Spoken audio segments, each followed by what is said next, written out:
నమస్తే welcome to right angle Tirumala శ్రీవారి లడ్డూ ప్రసాదం అంశం చివరకు హైకోర్టుకు చేరింది.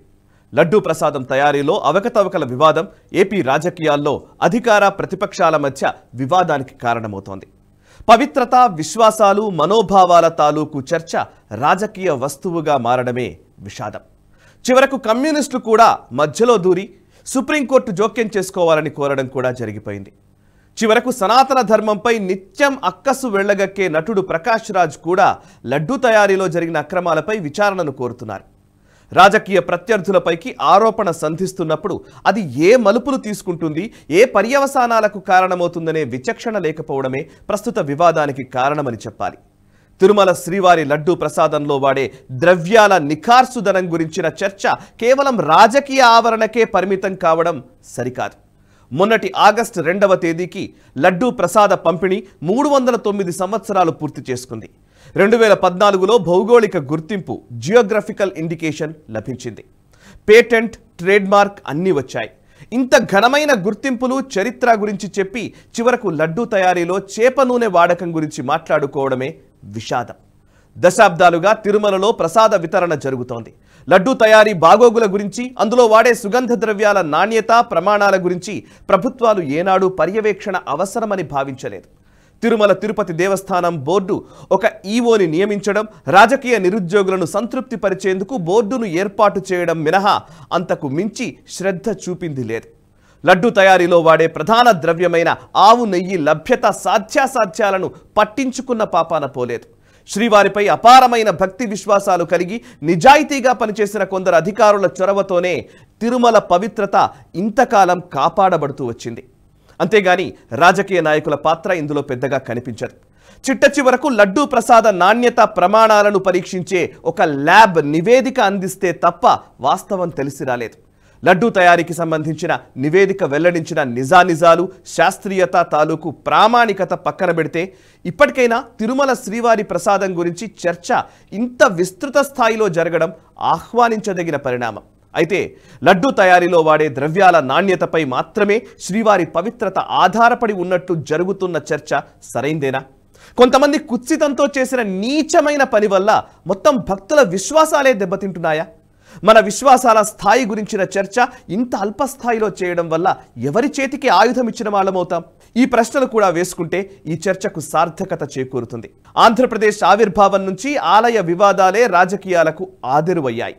సింహాద్రి అప్పన్న భూముల వివాదం, తిరుమలలో అన్యమత ప్రచారం, ఆంజనేయుడి జన్మస్థల వివాదం, అంతర్వేది ఆలయ రథం దగ్ధం మొదలు అన్నవరం దేవస్థానంలో అవినీతి, రాష్ట్రంలోని వివిధ ఆలయాలపై దాడులు సహా అనేక సందర్భాల్లో ఆరోపణలు, ప్రత్యారోపణలు పత్రికలకెక్కాయి. ఏపీ పోలీసుల లెక్కల ప్రకారం 2015లో 290, 2016లో 322, 2017లో 318, 2018లో 267 ఘటనలు ఆలయాలకు సంబంధించిన కేసులున్నట్టుగా తెలుస్తోంది. వీటిలో రథం దగ్ధమైన కేసులు కూడా ఉన్నాయి. ఇక 2019లో 305 ఘటనలు జరగ్గా 2020లో సెప్టెంబర్ నాటికి 228 కేసులు నమోదైనట్లు ప్రకటించారు. ఈ కేసుల ఉటంకింపు ఎందుకంటే మన ప్రభుత్వాలకు ఆలయ వ్యవస్థపై ఉన్న గౌరవాన్ని తెలియజేయడం కోసం మాత్రమే. తాజాగా రగులుకున్న తిరుపతి లడ్డూ వివాదాన్ని ఎవరి తప్పు, ఎవరి ఒప్పు అనే కోణంలో కాకుండా భక్తుల విశ్వాసాలు గాయపడుతున్నాయి, తిరుమల పవిత్రత దెబ్బతిన్నది, హిందువుల మనోభావాలు గాయపడ్డాయి అనే వ్యాఖ్యానాలు ఎటువంటి విపరిణామాలకు దారితీస్తాయోననే భయం కూడా కలుగుతోంది.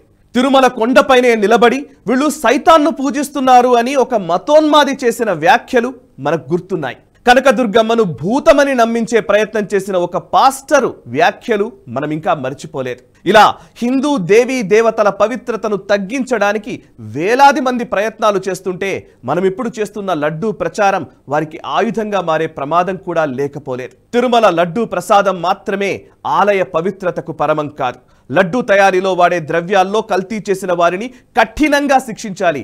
ఇంకొకరన్నట్టు ఉరి తీసినా తప్పులేదు. అంతేగాని దేవదేవుని పవిత్రతకే దెబ్బ అనడం అజ్ఞానమే అవుతుంది. తిరుమల లడ్డూ తయారీలో అవకతవకల చర్చ మొత్తం నాస్తికవాద ధోరణిలో జరగడం, అందులో తెలిసో తెలియకో అందరూ కూరుకుపోవడం వల్ల ఎవరికి మేలు జరుగుతుందో ఆలోచించాల్సి ఉంది. తిరుమల లడ్డూ తయారీలో వాడే ద్రవ్యాల చిట్టాను దిట్టం అని వ్యవహరిస్తారు. భక్తుల సంఖ్య పెరుగుతున్న కొద్దీ లడ్డూల సంఖ్యను పెంచాల్సి వచ్చింది.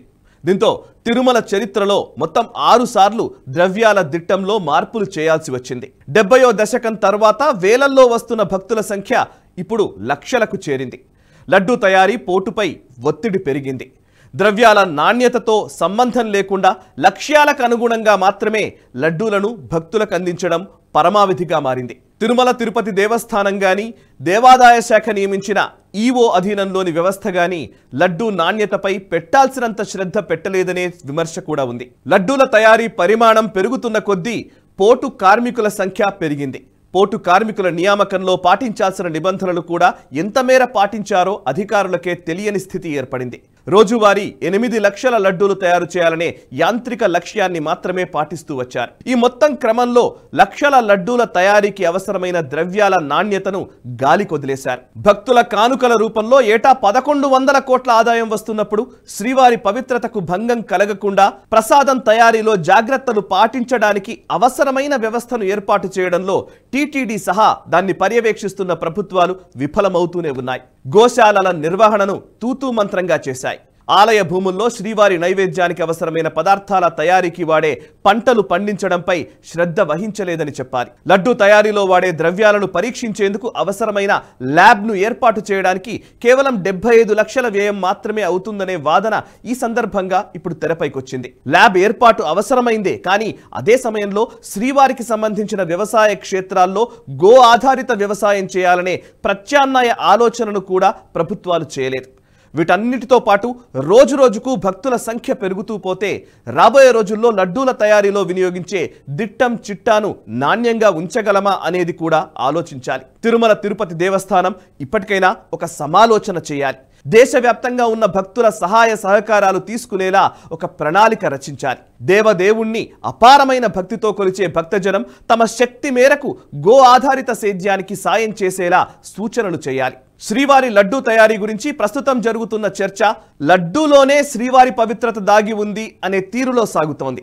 లడ్డూ ప్రసాదం వితరణ లేని కాలంలో కూడా తిరుమల వెంకటేశ్వరుడికి నిత్య కైంకర్యాలు జరిగాయి. ప్రసాదంగా లడ్డూను ఇవ్వడం 1715 ఆగస్టు 2న మాత్రమే ప్రారంభించారు. అంతకు ముందు కూడా శ్రీవారిని భక్తజనం ఆరాధించారు.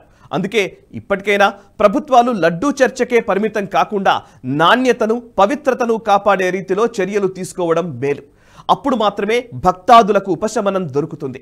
భక్తులు కూడా ఈ చర్చ కారణంగా గందరగోళ పడకుండా ఇందులో ఇమిడి ఉన్న అనేక అంశాలను అర్థం చేసుకుంటే మేలు జరుగుతుంది. చివరిగా తిరుమలలో కొలువై ఉన్నది కలియుగ ప్రత్యక్ష దైవంగా మనందరం సేవించే ఆ వెంకటేశ్వర స్వామి. ఆయన పవిత్రతను మనం కాపాడట్లేదు, ఆయన సేవలో మనమే తరిస్తున్నాం. ఈ సేవలో ఎవరు ఏ రకమైన పొరపాట్లు చేసినా వారు పర్యవసానాలు ఎదుర్కోక తప్పదు. అయితే ప్రభుత్వాల పరంగా చేయాల్సిన పనులు, తీసుకోవాల్సిన చర్యలు మన చైతన్యం వల్లనే సాధ్యమవుతాయి. హిందూ చైతన్యమే అన్నిటికీ పరిష్కారం. ఈ వీడియో నచ్చితే లైక్ చేయండి, 10 మందికి షేర్ చేయండి. మీ కమెంట్స్ ద్వారా మీ అభిప్రాయాలు మాతో పంచుకోండి. మనసా వాచా కర్మణ దేశహితం కోసం పరితపించే nationalist hub group of channels ని సబ్స్క్రైబ్ చేసుకుని జాతీయవాద జర్నలిజాన్ని ప్రోత్సహించండి. Thank you very much. ఈ వీడియో మీకు నచ్చినట్టయితే లైక్ చేయండి, 10 మందికి షేర్ చేయండి. అలాగే కామెంట్ల రూపంలో మీ అభిప్రాయాలను మాతో పంచుకోండి. Nationalist hub group of channels ను సబ్స్క్రైబ్ చేసుకుని తెలుగునాట జాతీయవాద జర్నలిజాన్ని ప్రోత్సహించండి. ఈ వీడియో కింద ఉన్న బెల్ ఐకాన్ పై క్లిక్ చేయడం మర్చిపోవద్దు.